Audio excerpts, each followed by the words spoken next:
Hello, Slicey Dicers. This is Brian with another knife review for you. Today we have the GiantMouse ACE Sonoma. This is a knife that I really wanted to get my hands on, but I just don't know why I never actually bought one. I always meant to, and then I didn't, and then I saw some reviews, and I didn't know if I would want one or not, or whatever. But now I have one. Nick Shabazz loaned this to me. Thank you very much, sir, for loaning this to me. I will say, I wanted to get this review out pretty quick. I've had this for a few days, and I've been carrying it every single day to get as much time with it as I can. But I wanted to get it out because the normal price in this knife is $265. And when you're watching this video, most likely that's what the price is going to be. But if you are watching it as soon as I put it out, they're $212 in most places. They have 20% off sale on GiantMouse stuff everywhere on their own site, on most of the retailers. So go check it out. For $212, it's a screaming bargain. For $265, it's still not badly priced. But for $212, yeah, you're getting a whole lot of knife. And why is that? Because GiantMouse has made a giant change. No pun intended. Maybe pun intended, I'm not really sure. But anyway, they used to have their knives made in Italy. They never really said exactly where from, but we all assumed it was Viper, but who knows. These are made by Riot in China, and they are open about that. And why would you not be? Because Riot does a damn fine job. So can't complain about that. A $265 for a Riot designed by two of the best designers in the business, Jens Anso and Jesper Voxnes. Both amazing designers. I like them both. They're two of my favorites. And yeah, when they get together and make something and then Riot builds it, it's got to be pretty good. And I'm very happy. I'm very eager to see what they do going forward with Riot, because Riot just does. They're one of the best OEMs in the entire business, and they make some great stuff. And you're getting some pretty high quality materials. M390 blade, full titanium frame lock. This is based loosely on the GM3, which GiantMouse made. Their old line, their regular line, the GM line. Once they're made and they're gone. I think they made 400 of the GM3s and they're gone. If you want to get one, they're very expensive. Very much looks like this in the overall shape and lines and blade, but that was a liner lock. This is a titanium frame lock, and it has this titanium milled pocket clip, which we will talk about in depth later. I actually kind of like it. Some people did kind of bag on it a little bit. I kind of like it. They come in two different finishes. This is the stonewash with a satin blade. Comes in a black PVD with a stonewash blade, but I really like the look of this one. I like that bronze collar. I like the look of the bronze clip. Like I said, I like the look of the bronze backspacer. It's just a handsome, handsome, handsome knife. I really, really, really like the looks of this. It's just a beautiful, beautiful thing, and I don't think video is even going to do it justice. I like the look of it in video, but once I took it out of the box, it's pretty impressive, I do have to say. Now let's do some specs and size comparisons before we get too much farther. We have an overall length of 7.9 inches, blade length of 3.4 inches, blade thickness 0.14 inches. A little thick for a knife that's this slim of a blade, but not too bad. And handle thickness of 0.47 and a weight of 3.64 ounces. So not too bad. Yeah, and also they get the golf clap because they claim 3.64 ounces. And that's what it weighed on my scale. So yeah, always give them the golf clap when they nail the weight. Now, size comparisons. We'll put it in our usual Spyderco sandwich of the Spyderco Paramilitary 2 and the Spyderco Para 3. You can see it's about the same length as the PM2, just a hair shorter, but obviously a lot slimmer. Comparing it to Spyderco's isn't entirely fair because Spyderco's are usually a bit tall. They always look a bit bigger. So let's pull out our new sandwich that we're using. Also, the Benchmade sandwich. So we have a knife that compares to it a lot more. Comment down below if you want to see a battle to the death between these two, because at full price, these are almost identically priced. I think that would be a really good one. So comment down below if you want to see that. The Benchmade 940-1 and the Benchmade Bug Out. And I think we'll call that quits for the size comparisons. Now, let's talk more about this knife in its individual bits. The blade on this, like I said, the blade stock's a little thick, a little thicker than I expected. It's not like horribly thick, but thicker than I expected. But it's only about 18 thousandths behind the edge. It's basically a full flat grind. You have that little bit on top. You know what? It cuts really well, and it is an extremely just usable blade shape. I really like the blade shape on it. It looks a bit stabby, but you know what? It really isn't. And even when you look at the tip, it's not super dainty. This could be qualified as like a gentleman's knife, and it's pretty robust for that.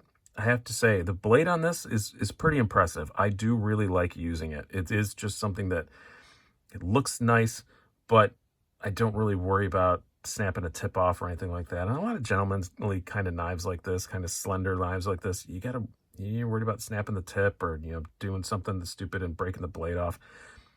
Don't really worry about it on this. And it's M390, so it's going to be completely fine. As far as the ergonomics go, how are we going to split this up? We're going to split it up. I'll say while using it, it's excellent. While actually carrying it in your hand, it's very comfortable. Forward finger choil that's usable for my fingers. I have pretty skinny fingers. I do have large size gloves. So not super skinny fingers, but fairly skinny fingers. For me, that is a usable forward finger choil. But I think for a lot of people, you're going to be using it in a saber grip. But it's got that same thing that GiantMouse often does, where they put the jimping, a third of the way up the blade, which is wicked smart, as they would say in Boston. That's where my thumb wants to land on this, and it works excellently. And carrying it like this, actually using it as a saber grip, no hot spots. I can tell that clip is there, but it's not, I would hardly call it a hot spot. And for me and my, again, large size but skinny hands, zero problems actually using the thing. It works really, really, really well. So no complaints there. As far as the carry goes, now this is where we're going to get in a bit of a discussion. This is definitely not a deep carry pocket clip, and there's no real way to really put one on it. Would I have rather seen one of their wire clips like they do on the Ace Biblio and stuff? Yes, absolutely. But they didn't do that. And that's normally something that really bothers me, but it just looks so good that I kind of don't care. I know that some other reviewers have been upset about that. I'm by no means the first person to review this. Yeah. A lot of knives sticking out, but what's sticking out looks really nice. It's almost like a little pocket ornament, and you might not want that. And sometimes I won't want that either. But I like what's sticking out. I like the way it looks, and the black one looks almost as good, in my opinion. You might think it looks better, but then putting your hand past it, no problem at all. Sorry, I had TV tapings this morning, so my voice is kind of shot. But works really well. Does not take up much room in the pocket at all. That pocket clip is pretty much completely out of the way. I mean, I guess you can kind of feel it, but it's by no means a pocket pecker. You couldn't even come close to calling it that. Slides in and out fine. It is a completely good functional. These are very thick jeans, and it still goes in and out completely fine. It's a very good functioning knife. Now, deployment. Action on it, I told Nick it was better to ask forgiveness rather than permission. I did adjust the detent on this just a tiny, tiny bit, which I'll explain why as we go on here for a moment. It was fine out of the box. It was strong, but fine. And now it's, just a little lighter. It's like 10% lighter than it was. But there is a reason why it did that. And like I said, this kind of goes along with the ergonomics, and that's why I didn't really know exactly where to put this. You see this lanyard hole in the back here? They did this little half moon thing, which looks cool.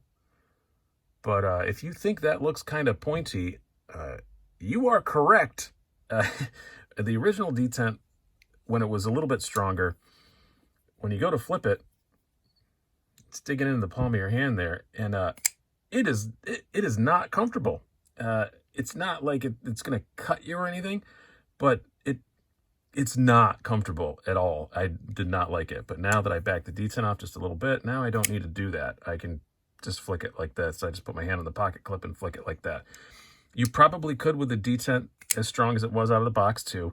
I'm just saying, if you get one of these, deploy it like this. Don't deploy it like that. If you have to back the detent off a little bit, then do that. And it's not hard to do. I don't know if you guys always ask when I talk about backing off detents, how do you do that? Well, it's probably not what the manufacturer like, but you tear it apart, you take the lock bar insert out and just bend it back just a smidge. and it's fine. So this one now I have dialed into where exactly I like it, and it's very, very good. But I would say if you get one and it has the stock stiffer detent, yeah, you're still going to want to try and deploy it like this, not like this, because that is uncomfortable. It's annoyingly uncomfortable. This is another knife that I think was almost ruined by the placement of a lanyard hole. I know I'm anti-lanyard, and if you're a lanyard fan, feel free to burn me an effigy or whatever you want, but I've seen so many good knife designs ruined by a lanyard hole. And this one almost was. Almost. Not quite, but almost was. So what are my conclusions? I am vexed. I am perplexed by this knife. Carrying it the last several days, 80% of the time, I love it. I really love it. I love the way it feels in my hand. I love where that jimping is. I like this blade, just such a good blade shape. I like that it's a nice fancy looking knife, but I can actually do stuff with it. I like the action. I like the quality of the build, but that makes me so mad. And I don't even mind the clip. Some other people don't like the clip. The clip is fine to me. It's just that. I just can't. This knife just vexes me. Like, I don't understand how you get a knife that, and I praised both Anso and Voxnays. I was called Voxnays my hand twin because almost all of his knives just fit my hand so perfectly and they're so comfortable. And this is the same way. Like, he's such an ergonomic expert. Like, it's so good when you're actually using it, but how is it so bad when you're opening and closing it?